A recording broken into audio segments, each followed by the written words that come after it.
Hello, Vicki Johnson with the St. Cloud APO coming at you with a recap of Chapter 5 of the APO's MTP, Looking Ahead 2050. The Travel Demand Modeling chapter is one of the most technical chapters we have in our long-range plan, so I will try to keep this as simple as possible. I'm not a travel demand modeler by any means, so I won't get into the weeds too much about model calibration and validation.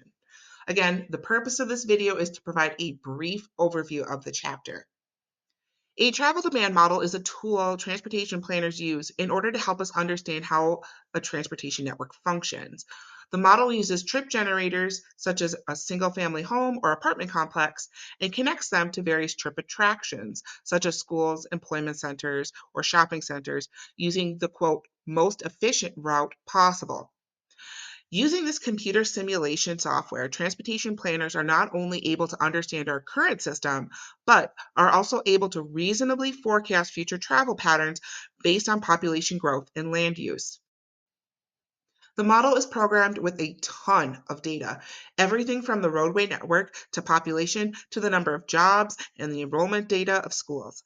Again, this is a very technical process. The model then works to connect the trip generators with the trip attractors by assigning trips to certain roadways. After the model is programmed and accurately depicts current conditions, we can fact check those by using existing traffic counts to ensure the model is assigning a comparable amount of trips to specific roadways. We can have some confidence that if we adjust certain data sets, it should spit out relatively accurate forecasts.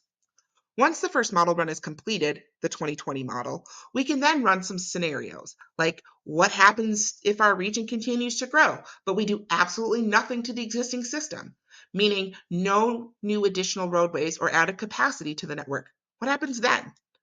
This 2050 no-build scenario indicates that if this were to happen, current corridors already experiencing congestion are likely to get worse, and new roadways will start to see issues as well.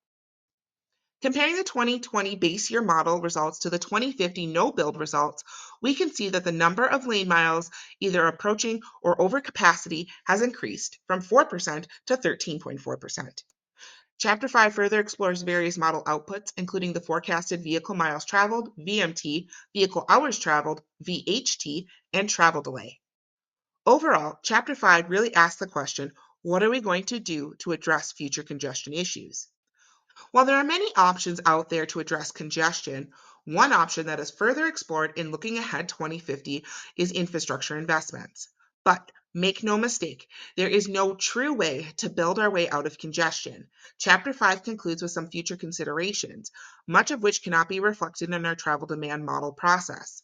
That would most likely play a role in improving operations of the APO's transportation network.